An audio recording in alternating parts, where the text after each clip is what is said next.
Hello anh em, sắp game lên sóng rồi đây.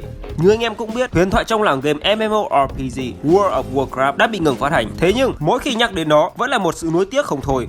Và nếu không còn World of Warcraft thì sắp game đã tổng hợp cho anh em 10 siêu phẩm MMORPG mới toanh, chơi cực phê và cũng có rất nhiều nét giống với World of Warcraft. Ok, game là dễ, hãy để tôi giới thiệu game cho anh em. Còn hay giỏi như thế nào thì tùy anh em cảm nhận nha. Giờ thì bắt đầu video thế nào.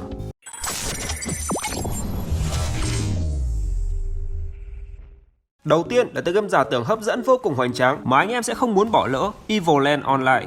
Anh em sẽ là một chiến binh, phù thủy hay sát thủ để bắt đầu một hành trình trở thành anh hùng của vùng đất ác. Theo như đánh giá của đông đảo anh em game thủ thì Evoland Online Action RPG xứng đáng là game mobile MMORPG đẹp nhất khi sở hữu đồ họa giống như những tựa game console. Hình ảnh 3D chân thực và sống động chưa từng xuất hiện trong bất kỳ game MMORPG hành động nào. Anh em sẽ khó mà cưỡng lại được những màn chiến đấu trong khung cảnh lung linh huyền ảo vô cùng bắt mắt. Đồ họa game đã miễn chê nhưng gameplay cũng chất lượng không kém. Dù được phát triển theo thể loại MMORPG quen thuộc nhưng sắp game chắc chắn rằng một khi đã bước chân vào Evoland, anh em sẽ không thể rời đi được. Tiếp theo là một tựa game được phát triển và phát hành bởi Tencent, Tower Island. Tựa game đa nền tảng trên mobile và PC, được đánh giá là rất giống với huyền thoại World of Warcraft.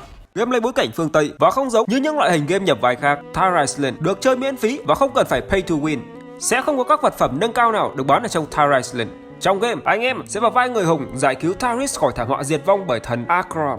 Ngoài một thế giới chứa đầy các quần xã sinh vật, nền văn minh và văn hóa khác nhau cũng như nhiều chủng tộc khác nhau, Tower Island còn bao gồm 10 chế độ chơi khác nhau. Game sẽ không tích hợp cơ chế auto painting, tự động di chuyển đến vị trí đã chọn ở trên map. Thay vào đó, anh em sẽ phải tự mình tìm đường. Chính vì thế, game có thể sẽ chữa được bệnh lười của mấy ông đấy. Hiện bản PC, anh em có thể tải về và chơi mà không cần bận tâm đến vấn đề khu vực. Còn bản iOS vẫn chưa có thông tin nào về tựa game này ở trên iOS cả. Tóm lại, nếu là fans của thể loại MMORPG thì chắc chắn không thể bỏ qua siêu phẩm Tower Island, nơi sẽ giúp anh em có được một trải nghiệm nhập vai đúng nghĩa.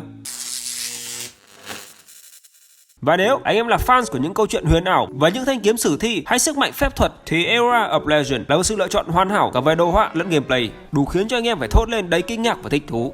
Trong game, em sẽ dấn thân vào một cuộc phiêu lưu trở thành một anh hùng của thế giới giả tưởng và bắt đầu khám phá những câu chuyện hấp dẫn và mới mẻ. Thay vì phải trải qua một chuỗi hệ thống nhiệm vụ tẻ nhạt và nhàm chán qua việc đánh bại một đám quái vật cấp thấp thì trong Era of Legend, anh em sẽ được đối mặt với những con quỷ tinh danh, những con rồng cổ xưa vĩ đại. Đấy là còn chưa kể đến nền đồ họa của game vô cùng tuyệt vời. Toàn bộ game là những khung cảnh lãng mạn, bay bổng hết sức hấp dẫn. Thậm chí cả những đồng cỏ xanh cũng được làm rất tỉ mỉ, những kiểu kiến trúc lạ mắt cùng với những bất ngờ nho nhỏ cần anh em phải cẩn thận khám phá. Nói chung, đồ họa là điểm cộng lớn của game và nếu anh em không ngại game nặng thì tải về để cày ngay nha. Celtic Hero là tựa game nhập vai trực tuyến nhiều người chơi. Game sở hữu đồ họa 3D siêu nét, phải nói là đồ họa của Celtic Hero phải ngang tầm với các tựa game MMORPG đỉnh cao trên PC. Hơn nữa, game có hệ thống nhiệm vụ đa dạng, có chuyện đậm chất sử thi. Với phong cách free to play, chơi game trong thời gian thực, anh em thao học cùng đồng đội chiến hết mình với 5 nhân vật: Druid, Mage, Ranger, Warrior hoặc Rogue. Có một lưu ý cho anh em là game free nhưng có một số item ở trong game yêu cầu trả phí để được sử dụng. Anh em nếu không cảm thấy cần thiết có thể vô hiệu hóa tính năng này trong phần cài đặt. Tiếp theo là cái tên Ancient Reborn, một tựa game nhập vai đồ họa 3D cùng gameplay cổ điển.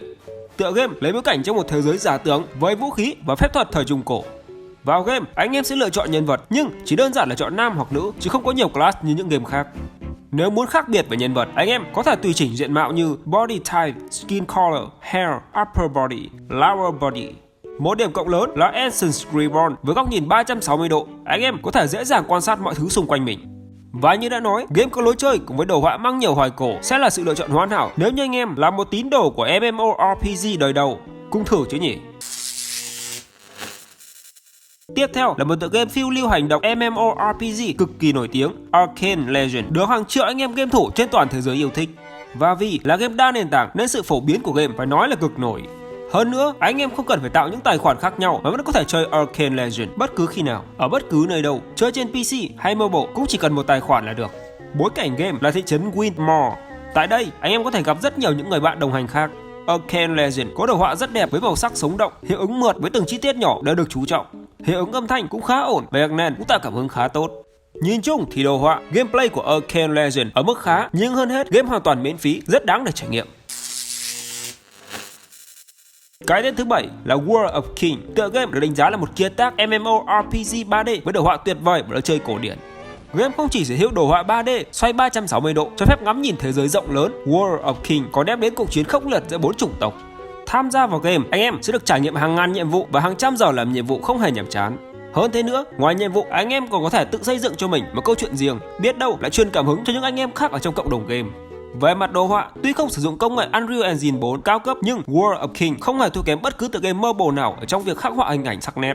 Cộng với góc nhìn 360 độ, các hiệu ứng phép thuật đầy màu sắc và biến hóa khôn lường, anh em sẽ thật sự bị đắm chìm ở trong game. Chơi đi, đảm bảo sẽ không lãng phí thời gian của anh em.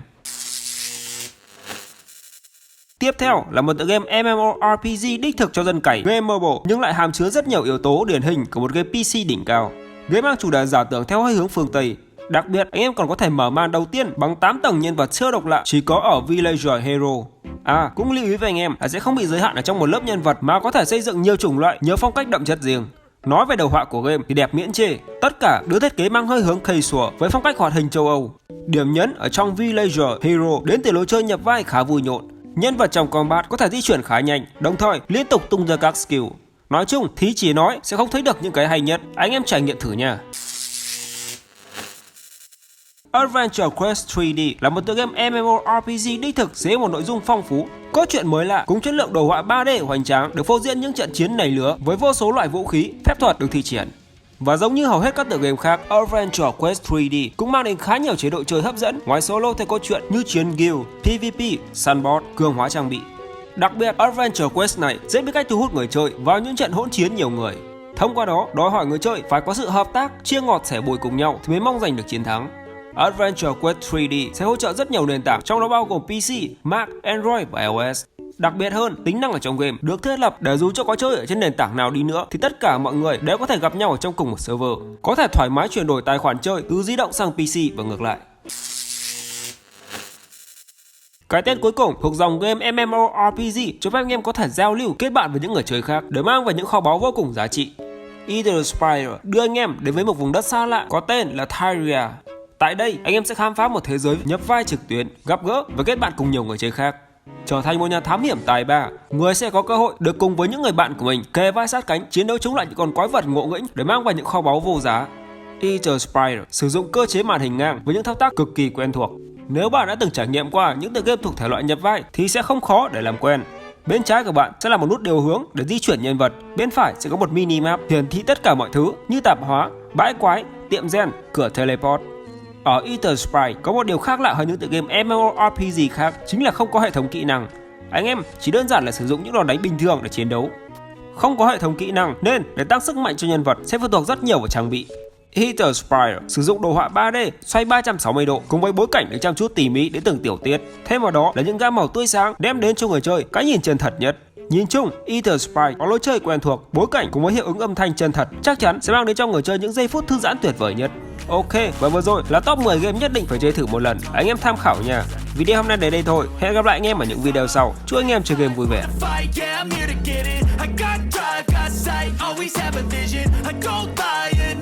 I be in my feelings, I'ma be fine.